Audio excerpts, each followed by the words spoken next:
Welcome to my channel. ಇವತ್ತು ನಾವು ಬೆಟ್ಟದ ನೆಲ್ಲಿಕಾಯಿ ಲೋಹ ಜಾಮ್ ಮಾಡೋದು ಹೇಗೆ ಅಂತ ನೋಡೋಣ ಬನ್ನಿ. ಅದಕ್ಕೆ ಮುಂಚೆ ಲೈಕ್ ಮಾಡಿ, ಶೇರ್ ಮಾಡಿ, ಕಮೆಂಟ್ ಮಾಡಿ, ಸಬ್ಸ್ಕ್ರೈಬ್ ಮಾಡ್ಕೊಳ್ಳೋದು ಮಾತ್ರ ಮರಿಬೇಡಿ. ಶುಂಠಿ ತಗೊಳ್ತಾ ಇದ್ದೀನಿ ಈಗ ಇದನ್ನು ತುರ್ಚ್ಕೊಳ್ಳೋಣ ಬನ್ನಿ.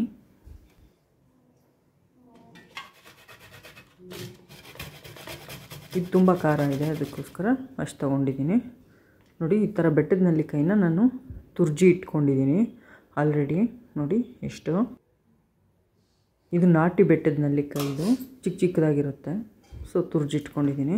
ನೋಡಿ, ಪೆಪ್ಪರ್ ತೊಗೊಂಡಿದ್ದೀನಿ, ಅರಿಶಿನ, ಅಚ್ಕಾರದ ಪುಡಿ, ಉಪ್ಪು, 2 ಏಲಕ್ಕಿ, 2 ಏಲಕ್ಕಿ, ಚಕ್ಕೆ, ಶುಂಠಿ ತುರ್ಚ್ಕೊಂಡಿದ್ನಲ್ವ ಅದು. ಇಷ್ಟರಲ್ಲಿ ನಾವು ಹೇಗೆ ಮಾಡೋದು ಅಂತ ನೋಡೋಣ ಬನ್ನಿ. ಬೆಲ್ಲ ತೊಗೊಳ್ತಾ ಇದ್ದೀನಿ. ಹಾಗೆ ಇದು ತಾಟಿ ಬೆಲ್ಲ ಅಂತಾರೆ, ತುಂಬ ಸ್ವೀಟ್ ಇರುತ್ತೆ ಇದು, ಅದಕ್ಕೆ ನಾನು ಇಷ್ಟು ತೊಗೊಂಡಿದ್ದೀನಿ. ನೀವು ತಾಟಿ ಬೆಲ್ಲ ಸಿಗಲಿಲ್ಲ ಅಂದರೆ ಪರವಾಗಿಲ್ಲ, ನಾರ್ಮಲ್ ಬೆಲ್ಲ ತೊಗೊಳ್ಳಿ. ಅದೇ ಸ್ವೀಟ್ ನೋಡ್ಕೊಳ್ಳಿ. ಇನ್ನೂ ಸ್ವಲ್ಪ ಎಕ್ಸ್ಟ್ರಾ ಬೇಕಂದ್ರೆ ಇನ್ನು ಸ್ವಲ್ಪ ಜಾಸ್ತಿ ತೊಗೋಬೋದು, ಒಂದು ಸ್ವಲ್ಪ ಸ್ವೀಟಲ್ಲೇ ಇರಲಿ. ಈಗ ಹೇಗೆ ಮಾಡೋದು ಅಂತ ನೋಡೋಣ. ಈ ಬಾಣಲಿಯಲ್ಲಿ ತುರ್ಜಿಟ್ಕೊಂಡಿರೋದು ಬೆಟ್ಟದ ನೆಲ್ಲಿಕಾಯಿನ ಹಾಕ್ಕೊಂಡು ಸ್ಟವ್ ಆನ್ ಮಾಡಿ ಇದನ್ನು ಸ್ವಲ್ಪ ಫ್ರೈ ಮಾಡ್ಕೊಳ್ತೀನಿ. ಫ್ರೈ ಮಾಡ್ಕೊಳ್ತಾ ಈಗ ಬೆಲ್ಲನ ಹಾಕ್ಕೊಳ್ತಾ ಇದ್ದೀನಿ. ಹಾಕಿ ಒಂದು ಸ್ವಲ್ಪ ನೀರು ಚಿಮ್ಮಿಸ್ಕೊಳ್ರಿ. ಈ ಬೆಲ್ಲ ಅಲ್ಲಿ ಕಲ್ಲು ಏನೂ ಇಲ್ಲ, ಅದಕ್ಕೋಸ್ಕರ ನಾನು ಡೈರೆಕ್ಟಾಗಿ ಹಾಕ್ಕೊಳ್ತಿದ್ದೀನಿ. ನೀವು ನೋಡಿ, ಬೆಲ್ಲ ನಿಮಗೇನಾದರೂ ಡೌಟ್ ಇತ್ತು ಅಂದರೆ ಫಿಲ್ಟ್ರ್ ಮಾಡಿಬಿಟ್ಟು ಹಾಕ್ಕೊಳ್ಳಿ.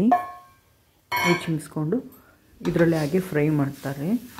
ಹುರ್ಕೊಳ್ತಾ ಈ ಬೆಲ್ಲ ಎಲ್ಲ ಕರಗಿ ಅಲ್ಲಿ ನೀರಿನ ಅಂಶ ಇನ್ನಷ್ಟು ಜಾಸ್ತಿ ಆಗುತ್ತೆ. ನೋಡಿ, ಹಾಗೆ ಫ್ರೈ ಮಾಡ್ಕೊಳ್ತಾ ಇದ್ರೆ ಈ ಬೆಲ್ಲ ಎಲ್ಲ ಕರಗಿದೆ. ಇದು ಇನ್ನೂ ಒಂದು ಸ್ವಲ್ಪ ಹಾಗೆ ಫ್ರೈ ಮಾಡ್ಕೊಳ್ಳೋಣ. ಇನ್ನು ಪಾಕ ರೀತಿಯಲ್ಲಿ ಬರುತ್ತೆ ಅದು ಬೆಲ್ಲ, ಅವಾಗ ಸರಿ ಹೋಗುತ್ತೆ. ಇದು ಎಷ್ಟು ದಿನ ಹೊರಗಡೆ ಇಟ್ಟರೆ ಏನೂ ಆಗೋದಿಲ್ಲ. ಬೆಲ್ಲ ಒಂಥರ ಗಮ್ ಪಾಕ ಥರ ಬರುತ್ತಲ್ಲ, ಅವಾಗವರೆಗೂ ನಾವು ಚೆನ್ನಾಗಿ ಹುರ್ಕೊಂಡ್ರೆ ಇಷ್ಟು ದಿನ ಹೊರಗಡೆ ಇಟ್ಟರೆ ಏನೂ ಆಗೋದಿಲ್ಲ.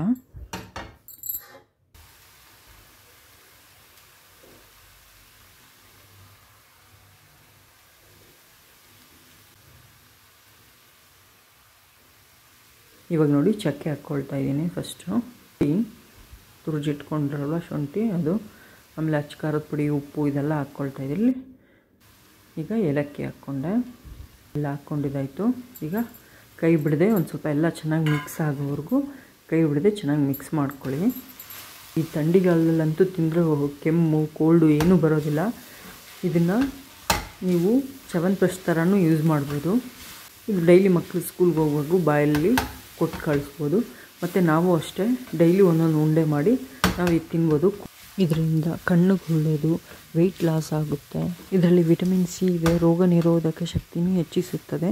ಅದು ಈ ಚಳಿಗಾಲದಲ್ಲಿ ಹೇಳಿ ಮಾಡಿಸಿರುವಂಥ ರೆಸಿಪಿ ಇದು. ನೀವು ಟ್ರೈ ಮಾಡಿ. ಇದು ರೆಡಿಯಾಗಿದೆ. ಈಗ ಆದಷ್ಟು ನಾವು ಚೆನ್ನಾಗಿ ಫ್ರೈ ಮಾಡಿದ್ರೆ ಎಷ್ಟು ದಿನ ಬೇಕಾದರೂ ಇರುತ್ತೆ. ಇದು ಚಪಾತಿ ಜೊತೆನೂ ಹಾಕ್ಕೊಂಡು ತಿನ್ಬೋದು. ಬೆಳಗ್ಗೆ ಎದ್ದಿದ ತಕ್ಷಣ ಒಂದು ಗ್ಲಾಸ್ ನೀರು ಕುಡಿದ್ಬಿಟ್ಟು ಇದು ಒಂದು ಉಂಡೆ ತಿನ್ನೋಣ. ಆವಾಗ ನಮಗೆ ಕೋಲ್ಡು, ಕಾಫು ಇದು ಬರದೇ ಇರಾಗಿ ತಡೆಯುತ್ತೆ.